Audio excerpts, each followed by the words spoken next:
I nearly quit my threshold run on Friday. My heart rate was creeping, my legs were screaming, and that treadmill over there felt like a conveyor belt to hell.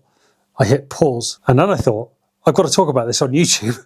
So I got back on, I pushed it to the line, I maxed my heart rate out at 181 beats per minute. And that, folks, that is the moment where durability shows up. Here is exactly how the week unfolded and what you can steal for your own training. First of all, hi, I'm Nick Hancock, sub-3 marathoner, running coach, father to 2 young sons, husband to Alison, who is smashing her way through stage 4 cancer treatment.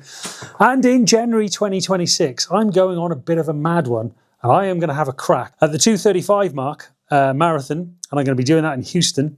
And then 12 days later, I'm going to be having a crack at the Arc of Attrition 100 miler. Each week, I am going to be showing my training. I'm going to be showing you how I'm eating, or at least talking about it, how I'm recovering, and how I am quite simply just trying to hold my shit together. So you can see if I pull it off.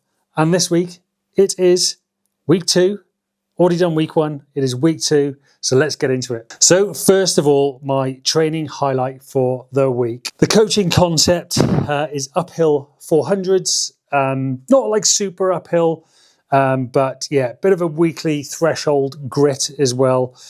Tuesday morning, I just did super easy treadmill jog, 10-minute mile for me. And this is what I call like really easy. That is actually what it means. Legs were nice and fresh for the PM work, which was 12 by 400 meters at 3K effort. I did this on a slight uphill.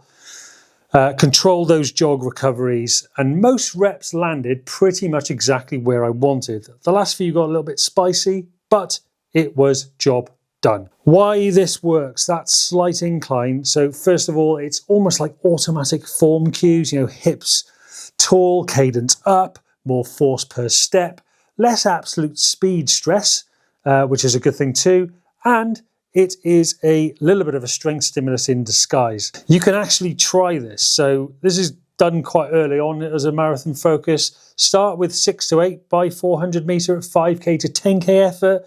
Do it on a gentle rise, 3% on a treadmill at the most, with 2 to 400 easy. And you could later on have another go at it in maybe 4 to 6 weeks time and do progress from that 6 to 8 to do 10 to 12. A trail and ultra version that you can do of that particular run is a real classic that I give, which is 6 by 2 to 3 minutes uphill, strong and smooth. So you still want the hill to be runnable, tend to say roughly around 8% incline, jog back down, and you could actually finish either with a cool down or finish with 10 to 15 minutes steady on rolling terrain. It's that durability without wrecking yourself. Friday, I did a threshold session on the treadmill aimed at strong work around threshold, heart rate, feel. I quite frankly wobbled mid-set. I was like, fuck this, I want to give up. But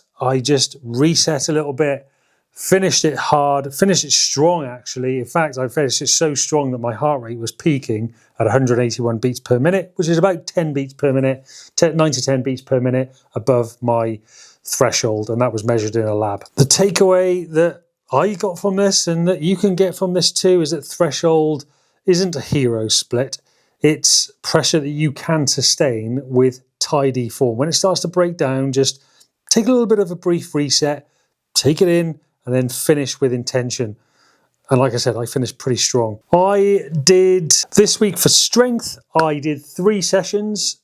2 were my normal strength sessions, squats, deadlifts, Pendlay rows, barbell rows, pull-ups, that kind of stuff. And midweek, I do something called a power production workout, which is almost quite plyometric focused. Things like squat jumps, lunge jumps, hops, even really hard push-ups where you clap as well. Fueling this week was pretty good. The actual, what I actually took on board, hard sessions, both of my hard sessions, I took 1 gel during those sessions. They both took no more than an hour.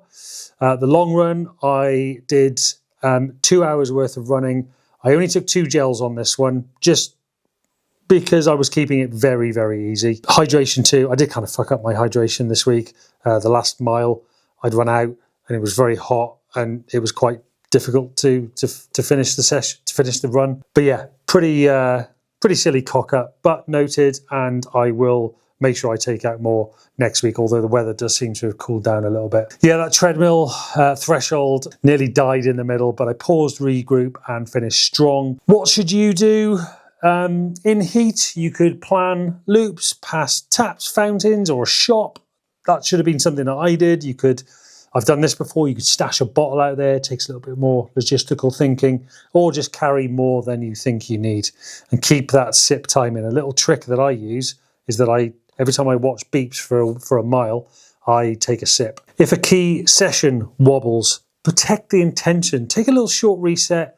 Instead of binning the workout, take a bit of a reset and have another crack. It's so much better than those ego-driven heroics or just giving up. A time crunch rule that I use when life nukes the plan, like school runs, dog walking, calls. You know, last week I did two runs in one day where I ran with my sons to their summer club and I ran back. Got me 11 miles for the day. Without it, and because it was with my sons who, on the way back, particularly because it's a bit more uphill, we're whinging a lot, it was pretty easy. I also did parkrun with Coach Faye, who is on my team. I paced her to 20:11. She was also first female, which was a nice little confidence marker for both of us.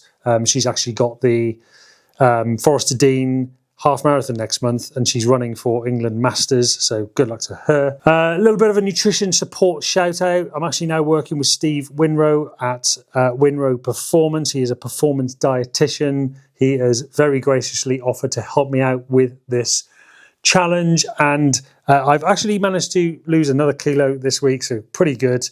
I do think I'm probably in that place now where the holiday weight is gone, and now it's actually down to a proper body recomp. So thank you, Steve, for offering, because I'm going to need your help, dude. So that's it this week. Pretty good week. I managed to hit all my sessions. I turned everything green. And if you want to subscribe to follow the whole journey, follow along for my other videos to help you with your running. Can I run 2:35 in Houston and then survive 100 brutal? And it is a brutal race. It's not just a 100-miler. It is the Arc of Attrition. It is Cornwall in winter. Brutal.